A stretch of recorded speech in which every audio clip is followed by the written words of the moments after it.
Hello everybody, welcome to higher classes. हम लोग क्या पढ़ रहे थे? हम लोग स्टार्ट किए नया, हम लोग क्या था? चैप्टर 4 मैप, जिसे हम लोगों ने लास्ट क्लास में पढ़ा how many type of map. हम लोगों ने पढ़ा 3 types of map, political map, physical map और थीमेटिक मैप। आज हम लोग पढ़ेंगे हम लोग क्लास का पार्ट 3। इसमें हम लोग जानेंगे कि आखिर टाइप तो हम लोग पढ़ लिए, तो कंपोनेंट कितने होते हैं मैप का। हम लोग का सब टॉपिक क्या है आज का? Component of map. अगर आप मैप के टाइप जान गए तो इस मैप को अच्छी तरह से स्टडी करने के लिए हमें कौन कौन से कंपोनेंट को जानना होगा। अगर आपको भी आपको मैप दे दिए, वर्ल्ड मैप हो या इंडिया का मैप हो या किसी भी स्टेट का मैप हो, आपको इसको अच्छे से स्टडी करना है तो कौन कौन से कंपोनेंट का आपका नॉलेज होना चाहिए। इस बिना इस कंपोनेंट के नॉलेज के आप क्या कर सकते हैं? इस मैप को अच्छी तरह से नहीं समझ सकते। तो 3 कंपोनेंट याद रखिएगा। How many types of component? तो there are 3 types of component. कौन कौन? Number 1 distance, number 2 direction and number 3 क्या बोलेंगे इसको हम लोग? सिंबल। ये 3 आपका क्या कंपोनेंट है? Distance, direction, symbol. तो आज हम लोग इस पर 2 बार में चर्चा करेंगे, हम लोग डिस्कस करेंगे। किस पर? डिस्टेंस और डायरेक्शन के बारे में। तो देखिए, पहला बात करते हैं डिस्टेंस के बारे में। आज हम लोग का पहला कंपोनेंट पढ़ेंगे क्या हम लोग? डिस्टेंस। क्या है? ध्यान समझिएगा बात को, वेरी सिंपल। तो डिस्टेंस को समझने से पहले हमको समझना पड़ेगा स्केल क्या होता है।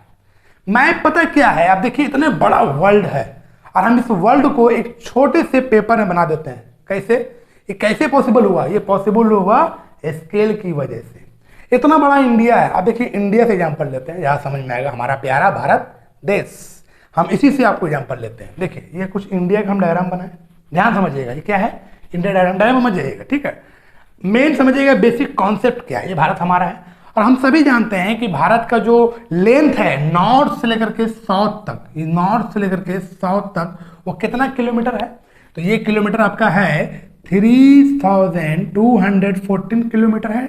तो क्या इसको हम रियल दिखा सकते हैं? एक्चुअल डिस्टेंस इतना बड़ा पेपर लाएंगे हम कि इतना बड़ा पेपर को हम नॉर्थ से साउथ दिखा सकते हैं? ये तो प्रैक्टिकली संभव नहीं है।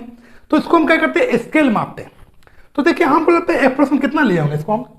हम अप्रोक्स इसको भी लिए होंगे कितना? बोर्ड पर बनाए होंगे तो 30 सेंटीमीटर लिए होंगे। कितना लिए होंगे? 30 सेंटीमीटर लिए होंगे। तो देखिए किसको हम कैसे मापते हैं, स्केल किसको बोलता है। हम लोग स्केल में बड़ा डिस्टेंस को एक शॉर्ट मान लेते हैं। जैसे अगर हम ध्यान दीजिएगा तो हम 30 सेंटीमीटर है, 30 सेंटीमीटर एक्चुअली में इंडिया का डिस्टेंस कितना है नॉर्थ से साउथ? तो हम इसको अप्रॉक्स मानते हैं 3000 किलोमीटर है नॉर्थ से साउथ। एक्चुअली में इसका है 3214 किलोमीटर, लेकिन हम इसको मानते हैं कि जो डिस्टेंस है इंडिया का वो 3000 कितना है? 3000 किलोमीटर है आपका। कितना डिस्टेंस है नॉर्थ से साउथ तक? तो अब इसमें देखिए मैथ का कुछ कैलकुलेशन करते हैं। तो अगर 1 सेंटीमीटर में बोलेंगे तो कितना हो जाएगा? तो 3000 बाय 30 होगा ना, यहाँ आ जाएगा। तो ये आपका कट कर दीजिए और ये हो जाएगा आपका 3 1 जा 3 00 किलोमीटर। मतलब 1 सेंटीमीटर में हमारा जो स्केल कह रहा है 100 किलोमीटर। ये याद रखिएगा। हम क्या किए? 100 किलोमीटर की जगह पर हम मान लिए 1 सेंटीमीटर। इसमें हम लोग यहाँ प्लॉट करेंगे तो कितना में हो जाएगा इसको? तो 3 सेंटीमीटर अप्रॉक्स लेंगे हम, 3 सवा 3 सेंटीमीटर लेंगे, पूरा बन जाएगा मेरा। अब इतना तो है नहीं प्रैक्टिकली कि हम 3000 किलोमीटर पेपर लेंगे बनाएंगे। तो स्केल क्या करता है? स्केल बड़े से लेंथ को, लार्ज डिस्टेंस को एक शॉर्ट में दिखा देता है। यही हेल्प करता है हमारा क्या? स्केल। अब यहाँ पर क्या हो गया हमारा 1 सेंटीमीटर बराबर हो गया 100 किलोमीटर। कितना हो गया? 100 किलोमीटर। अब यहां पर देखिए स्केल के बारे में क्या। स्केल इज द रेशियो, ये रेशियो बताता है किसका? Between the actual distance on the ground, जो इसका एक्चुअल डिस्टेंस ये और the distance on the map. अब जो मैप में शो किए वो, इन दोनों का रेशियो क्या कहलाएगा? स्केल। फिर समझिए बात को फिर से। हमारा एक्चुअल डिस्टेंस क्या है? हमारा एक्चुअल डिस्टेंस हमारा कितना हो गया? 3000 है। और हमारा डिस्टेंस कितना अभी हम निकाले हैं? तो हमारा यही हुआ ना जी। रेशियो में हम क्या बोल रहा है? एक्चुअल डिस्टेंस बोल रहा है। नेक्स्ट कितना हो गया मेरा? ये अब माने कितना थे हम? 30 सेंटीमीटर हम लिए, तो मेरा कितना आ गया? 100 किलोमीटर। तो ये हम माने 100 किलोमीटर कितना में? 1 में। यही हमारा हो गया स्केल। कि स्केल का मतलब होता है, स्केल क्या? रेशियो बताता है किसका? एक्चुअल डिस्टेंस का ऑन द ग्राउंड पर जो हम प्लॉट किए, कितना प्लॉट किए हम 100 किलोमीटर, और and the distance from the map, map में कितना लिए तो 1 सेंटीमीटर। तो जो हम माने 100 किलोमीटर कितना माने 1 सेंटीमीटर, ये हमारा हो गया एक्चुअल डिस्टेंस, और ये हो गया हम जो मैप में शो किए, इसको रेशियो क्या बोलते हैं स्केल। स्केल का मतलब होता है इसका रेशियो जो एक्चुअल डिस्टेंस है और जो आप माने, इन दोनों को रेशियो क्या बोलेंगे स्केल बोलेंगे, क्योंकि पॉसिबल नहीं है कि जितना किलोमीटर बोल रहे हैं इसको आप मैप में इसको आप दिखा सकते हैं रियली में। अब इंडिया नॉर्थ में 3000 किलोमीटर से फैला हुआ है, इसको हम दिखा पाएंगे, इसीलिए हम क्या मानते हैं स्केल का हेल्प लेते हैं। अब ये स्केल भी दो टाइप का होता है, कौन कौन होता है, एक होता है स्मॉल स्केल मैप, एक होता है लार्ज स्केल मैप। क्या हो समझिए ध्यान से।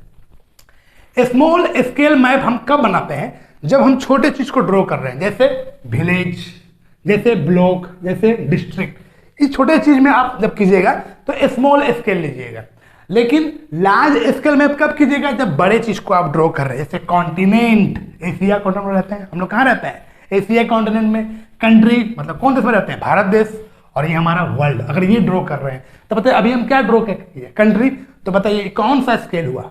अगर अभी हम कंट्री ड्रॉ कर रहे हैं तो कौन सा स्केल मैप में आया, स्मॉल की लार्ज, आएगा हमारा लार्ज स्केल मैप में। क्यों, देखिए भारत देश को ड्रॉ किए और हम 1 सेंटीमीटर में क्या स्केल माने 100 किलोमीटर जहां पर था इसको हम मान लिए 1 सेंटीमीटर, मतलब लार्ज स्केल यूज किए, लार्ज स्केल। अगर हमको मान रहना होता विलेज का ड्रॉ होता, किसी गांव का अगर हम करते तो हम ज्यादा लेते नहीं, हम लेते हैं 1 सेंटीमीटर में लेते हैं 20 किलोमीटर। तो कम हुआ कि नहीं हुआ, कहां 20 किलोमीटर और कहां आपका 100 किलोमीटर। गांव में इतना फैला नहीं होता, और उसको छोटा कर सकते हैं हम, और कम ले सकते थे। 1 सेंटीमीटर बराबर 5 किलोमीटर। एक गांव कितना फैला होता है 5 6 किलोमीटर 7 किलोमीटर। तो ये स्केल कम हुआ कि नहीं हुआ।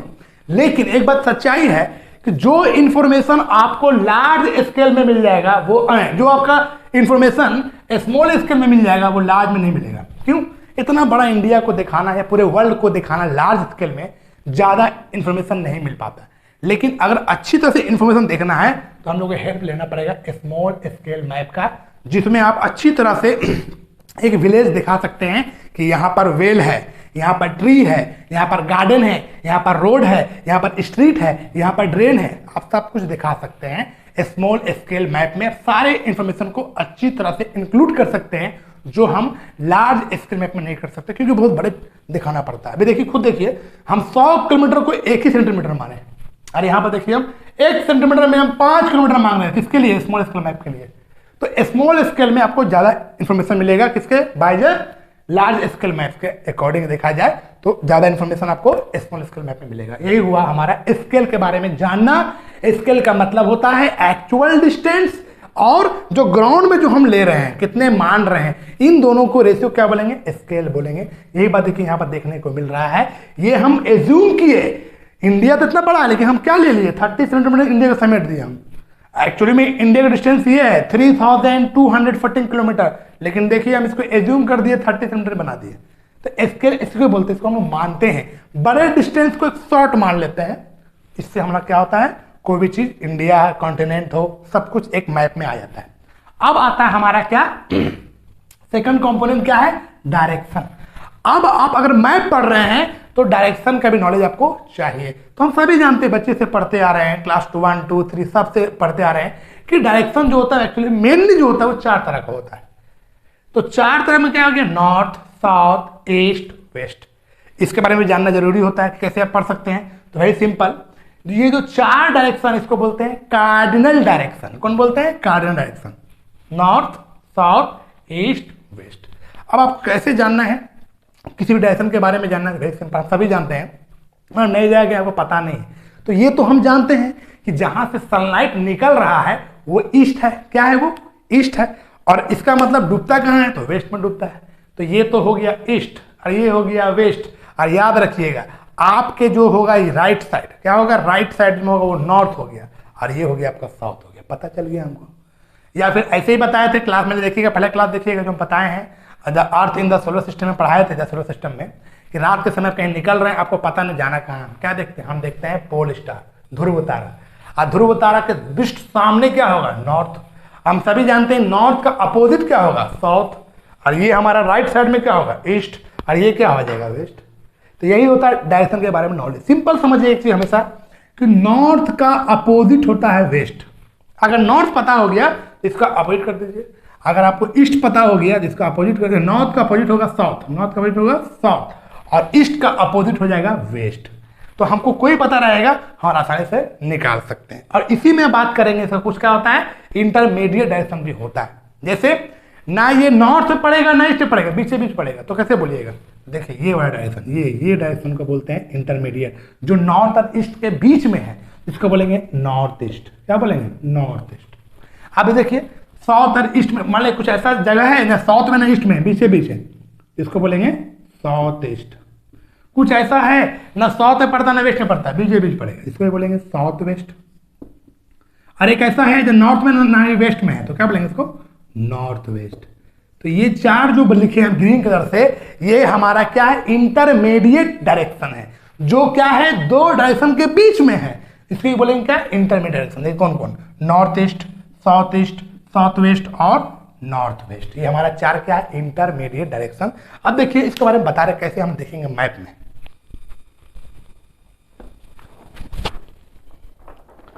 देखिए स्टूडेंट्स, इंडिया का मैप है, आपको किसी भी मैप में एक डायरेक्शन दिया रहता है, हमेशा मिलेगा। जैसे देखिए हमको पता है, यहाँ नॉर्थ बोल दिया, इस मैप में एक चीज आपको पता हो गया कि ये आपका क्या है, नॉर्थ है। अभी जस्ट बताया, अगर आपको नॉर्थ पता हो गया, इसका मतलब ये क्या होगा, ये वाला, ये हो जाएगा साउथ, हो जाएगा साउथ। अच्छा ये साउथ हो गया। अभी आपके राइट देख रहे तो ये क्या हो जाएगा, ईस्ट। ऐसे खड़ा हो जाएगा तो आपके राइट साइड में क्या हो जाएगा, ईस्ट, तो ये पूरा ईस्ट हो गया, और ये क्या हो गया, वेस्ट। तो डायरेक्शन जानने के लिए आपको हमेशा एक चीज पता रहेगा, चाहे वो नॉर्थ हो साउथ हो, लेकिन जनरली ज्यादातर आपको नॉर्थ पता रहेगा।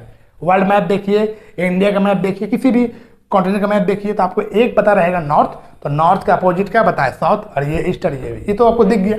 अब आपसे ये पूछ देगा कि एग्जैक्ट लोकेशन यूपी का क्या है, तो आप नहीं बोल सकते कि ये आपका नॉर्थ में पड़ता है। देख लीजिए सिंपल ऐसे बनाए अगर हम, तो ये नॉर्थ और ईस्ट में है। आपसे पूछ देगा कि ये जो आंध्र प्रदेश है ये कहाँ पड़ता है, एग्जैक्ट लोकेशन अगर पूछेगा तो ये कहाँ पड़ेगा, साउथ और ईस्ट में पड़ेगा। आपसे पूछ दे कि इसका लोकेशन क्या है, महाराष्ट्र का, तो देखिए हमारा पूरा वेस्ट में नहीं है, ये आपका है साउथ वेस्ट में है, साउथ वेस्ट में देख रहे हैं इस तरह से। हाँ ये पूछ देगा कि गुजरात कहाँ है, तो आप बोल दीजिएगा कि वेस्ट में है। हम लोग का जो झारखंड है, वेस्ट बंगाल है, बिहार है, वो ईस्ट में पड़ता है। लेकिन जो ये तो सेंटर पॉइंट हो गया, तो इसमें भी हमको देखने को मिल रहा है नॉर्थ ईस्ट, साउथ ईस्ट, इससे भी आपको पता चलेगा। सिर्फ यही नहीं है कि सिर्फ सब कंट्री नॉर्थ में ही है, इसको बोलते हैं northern India, southern India, east India और वेस्ट इंडिया। इसके बाद जो कंट्री पड़ रहा है वो कहाँ आएगा, वो ये चार डायरेक्शन में पड़ेगा। कोई कंट्री नॉर्थ ईस्ट में है, तो कोई कंट्री साउथ ईस्ट में है, तो कोई कंट्री साउथ वेस्ट में है, कोई कंट्री नॉर्थ वेस्ट में है। ये कैसे पता चलता है हमें, डायरेक्शन के थ्रू पड़ता है। और ये तीन कंपोनेंट के जरिए हम लोग डिस्टेंस, डायरेक्शन और सिंबल से हम क्या करते हैं, किसी भी मैप को, चाहे वो वर्ल्ड मैप हो चाहे वो इंडिया मैप हो, इसको बहुत ही अच्छी तरह से इसको आप स्टडी कर सकते हैं। बिना कंपोनेंट का ज्ञान, बिना कंपोनेंट का नॉलेज आप किसी भी मैप को अच्छी तरह से स्टडी नहीं कर सकते।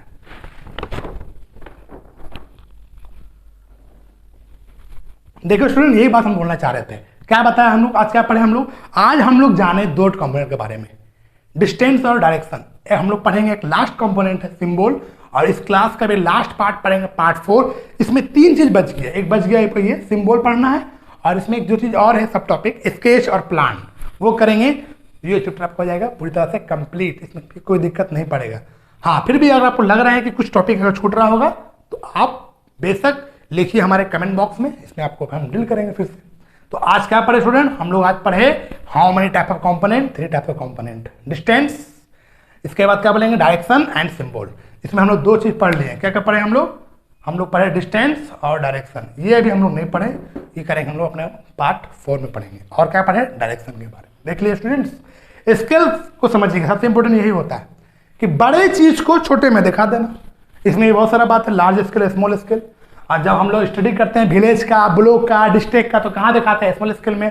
जब स्टडी करते हैं कॉन्टिनेंट का, कंट्री का, वर्ल्ड का, तो लार्ज स्केल मैप। लेकिन ज्यादा इंफॉर्मेशन आपको कहाँ देखने को मिलेगा अच्छी तरह से, स्मॉल स्केल मैप में, क्योंकि इसमें आराम से सब कुछ दिखा सकते हैं। किसी भी गांव का अगर हम बना रहे डायग्राम तो सब कुछ, कहाँ कुआं है, कहाँ वेल है, कहाँ रोड है, सब कुछ अच्छी तरह दिखा सकते हैं। अब पूरे वर्ल्ड में दिखाएगा तो पॉसिबल है कि यहाँ पर रोड है, यहाँ पर वेल है, यहाँ पर स्ट्रीट है, तो इसमें थोड़ा इन्फॉर्मेशन कम मिलता है जितना स्मॉल स्केल मैप में आपको दिखेगा। ओके स्टूडेंट, बाकी डायरेक्शन तो नहीं करते हैं। हम लोग पढ़ेंगे लास्ट क्लासेस में, पार्ट 4 में हमारे इस चैप्टर का लास्ट क्लास होगा, वो पढ़ेंगे सिंबल। ओके स्टूडेंट्स, इसका आप लोग क्या ले लीजिए स्क्रीनशॉट।